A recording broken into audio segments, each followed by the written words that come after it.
NEET exam पर सवाल रद्द करने का नहीं है ख्याल। नीट यूजी एग्जाम में पेपर लीक से लेकर परीक्षा सेंटर में सेटिंग और रिजल्ट में गड़बड़ी की तमाम आशंकाओं के बीच देश में हंगामा जारी है। प्रदर्शन कर रहे छात्रों का मानना है कि नीट 2024 के एग्जाम को रद्द करके नए सिरे से परीक्षा ली जानी चाहिए। इस संबंध में सुप्रीम कोर्ट में तमाम याचिकाएं लगाई गईं, जिसमें सुप्रीम कोर्ट ने पेपर लीक की आशंका और परीक्षा के रद्द करने पर सुनवाई की तारीख जुलाई महीने में रखी है। अलबत्ता परिणामों में जिस तरह की गड़बड़ी सामने आई है, उसे देखते हुए सुप्रीम कोर्ट ने ग्रेस मार्क्स प्राप्त अभ्यर्थियों के लिए फिर से परीक्षा आयोजित कराने के आदेश दिए। उधर पेपर लीक कांड में कार्रवाई आगे बढ़ी, गिरफ्तारियों पर गिरफ्तारियां जारी हैं, लेकिन सरकार ने अब तक परीक्षा रद्द करने का फैसला नहीं दिया। इसलिए प्रश्न उठ रहे हैं कि नीट यूजी परीक्षा रद्द करने का फैसला क्यों नहीं हो रहा है।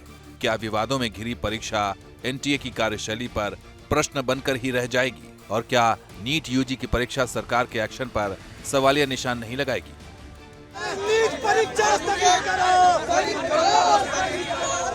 इन प्रश्नों के उठने की आशंका को और ज्यादा मजबूत करते हैं हाल ही में लिए गए फैसले। दरअसल प्रतियोगिता परीक्षाओं में गड़बड़ी को देखते हुए सरकार ने जिम्मेदारी तय करते हुए एनटीए यानी नेशनल टेस्टिंग एजेंसी के जनरल डायरेक्टर सुबोध सिंह को हटा दिया है। इसके अलावा एनटीए के कामकाज की समीक्षा करने के लिए और सुधारों की सिफारिश के लिए 7 सदस्यीय एक पैनल भी बना दिया है। वहीं गड़बड़ी को लेकर केस सीबीआई के सुपुर्द भी कर दिया गया है, लेकिन परीक्षा रद्द करने से सरकार ने इनकार कर दिया है, वो भी तब जब नीट पीजी प्रवेश परीक्षा को रद्द कर दिया गया है। इसके ठीक पहले सीएसआईआर यूजीसी नेट की परीक्षा भी स्थगित कर दी गई है। इसके पहले यूजीसी नेट की परीक्षा को भी रद्द कर दिया गया है, और ये तब हुआ है जब सरकार ने इन सभी परीक्षाओं में पेपर लीक की आशंका से भी इनकार किया है। इसलिए प्रश्न उठता है कि जब एनटीए की कार्यशैली सवालों में घिरी है, तो फिर नीट यूजी 2024 की परीक्षा रद्द क्यों नहीं की गई? और इस प्रश्न का उत्तर दिया है केंद्रीय शिक्षा मंत्री धर्मेंद्र प्रधान ने। नीट में मैं उसको कोई अच्छी बात नहीं मानता हूं, लेकिन मैं फिर विनम्रता से कहना चाहूंगा, जो लाखों मेधावी विद्यार्थी बहुत मेहनत से उस परीक्षा को उत्तीर्ण हुए हैं, उनकी भी हितों को हमें ध्यान देना है। यानी प्रश्न उन बच्चों के भविष्य का है जो 23 लाख से ज्यादा की संख्या में नीट 2024 में शामिल हुए थे, और इसमें प्रभावितों की संख्या सिर्फ गिनती की है, और ये 2004 से 2015 तक की घटनाओं के बिल्कुल विपरीत है। इसलिए व्यापक स्तर पर परीक्षा रद्द नहीं की जा सकती। खासकर प्रभाव उन लोगों पर पड़ेगा जिन्होंने सही तरीके से परीक्षा पास की है।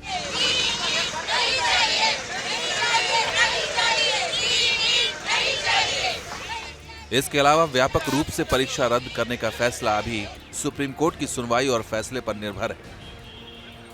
यानी कुछ कानूनी बाध्यताएं बताई जा रही हैं, लेकिन ऐसा नहीं है कि सरकार कोई फैसला नहीं ले सकती, वो भी तब जब सिस्टम सवालों में घिरा है।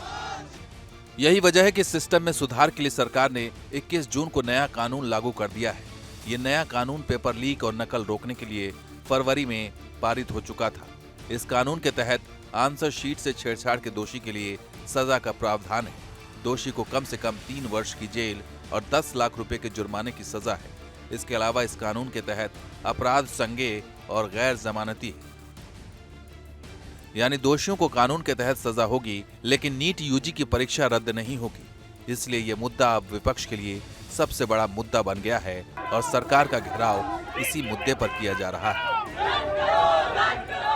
नीट पेपर लीक हुआ, उसको एक्नॉलेज नहीं किया। सीबीआई इंक्वायरी की जब हमारी मांग थी, उसको ठुकरा दिया गया। कल रात को आकर वो सीबीआई इंक्वायरी के लिए हाँ कर देते हैं। एनटीए के जो चेयरमैन हैं उनको ट्रांसफर कर देते हैं। फिर नीट का जो पीजी एग्जाम होना था उसको कैंसिल कर रहे हैं। अब बिहार पुलिस के माध्यम से पता चला है कि ये पूरा इंटरस्टेट रैकेट था।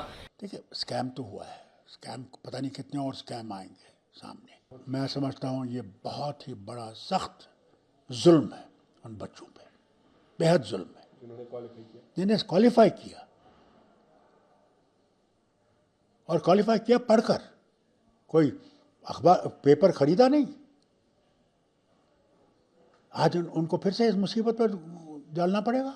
लाखों लोग बच्चे नाश हो गए, माँ बाप मेहनत, उनके पैसे सर्वनाश हो गए।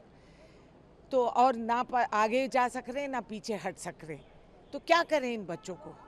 तो आवाज़ तो यहाँ उठाने के लिए तो हमें चुने गए हैं, हम आए हैं सांसद में आम जनता का आवाज़ सुनाने। नई सरकार को विपक्ष ने पहले ही दिन अपने तेवर दिखाने की कोशिश की और इस तेवर में नीट पहला मुद्दा है। हालांकि परीक्षा को रद्द करने या न करने को लेकर सुप्रीम कोर्ट के फैसले का इंतजार किया जा सकता है, लेकिन विपक्ष ने इस मुद्दे पर सरकार के घेराव का पूरा प्लान बना लिया है और इस प्लान की वजह है नीट यूजी की परीक्षा में पारदर्शिता का अभाव। लेकिन प्रश्न ये भी है कि नीट यूजी की परीक्षा रद्द हुई तो असर क्या पड़ेगा। पहला असर उन अभ्यर्थियों पर पड़ेगा जिन्होंने ईमानदारी से परीक्षा पास की है। वहीं परीक्षा रद्द करने के बाद नए सिरे से एग्जाम की व्यवस्था करनी होगी। हालांकि एग्जामिनेशन सेंटर्स के लिए भी फिर से तैयारी करनी होगी, यानी एग्जाम रद्द होने से परीक्षा आयोजक एजेंसी का खर्च बढ़ जाएगा।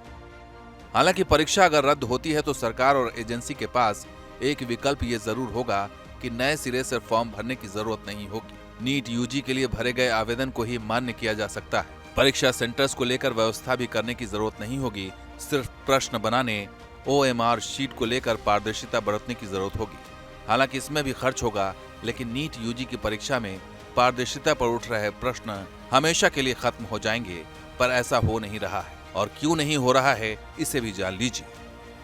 भले वो पेपर लीक का मामला हो या फिर जिस तरीके से ग्रेस मार्क्स देकर कई छात्रों की चिंताएं बढ़ी हैं, इन तमाम विषयों को ध्यान में रखा जा रहा है। जांच एजेंसी भी अपने स्तर पर इन्वेस्टिगेशन कर रही है। जो भी दोषी होगा, भविष्य में ऐसी घटना ना घटे, इस बात को सरकार सुनिश्चित करेगी। अगर इसमें कहीं चूक हुई है, ये इतना बड़ा सिस्टम है, 24 लाख विद्यार्थियों के लिए इंतजाम करना, अगर इसमें कहीं कोई चूक किसी भी स्तर पर हुई है, चाहे वो अधिकारी स्तर पर है, प्लानिंग स्तर पर और भी कदम उठाए जा रहे हैं ताकि आगे इस तरह की घटनाएं ना हो। लेकिन जांच का विषय के लिए सरकार पूरी तरह से खुले मन से तैयार है। जो भी इसके लिए दोषी होगा उसे सख्त से सजा दी जाएगी और छात्रों के साथ किसी भी तरह का न्याय नहीं होगा, पूरा विश्वास है। नीट यूजी की परीक्षा रद्द करने के संबंध में कई तर्क हैं। पक्ष और विपक्ष दोनों के ही तर्क अपनी अपनी जगह सही हैं। इसलिए संभवतः इस मसले का हल सुप्रीम कोर्ट की सुनवाई और आदेश के बाद ही निकले। लेकिन तब तक प्रश्न बना रहेगा कि आखिर एनटीए से आयोजित होने वाली कई परीक्षाएं रद्द हो चुकी हैं, तो फिर नीट यूजी की परीक्षा रद्द करने में समस्या क्या है।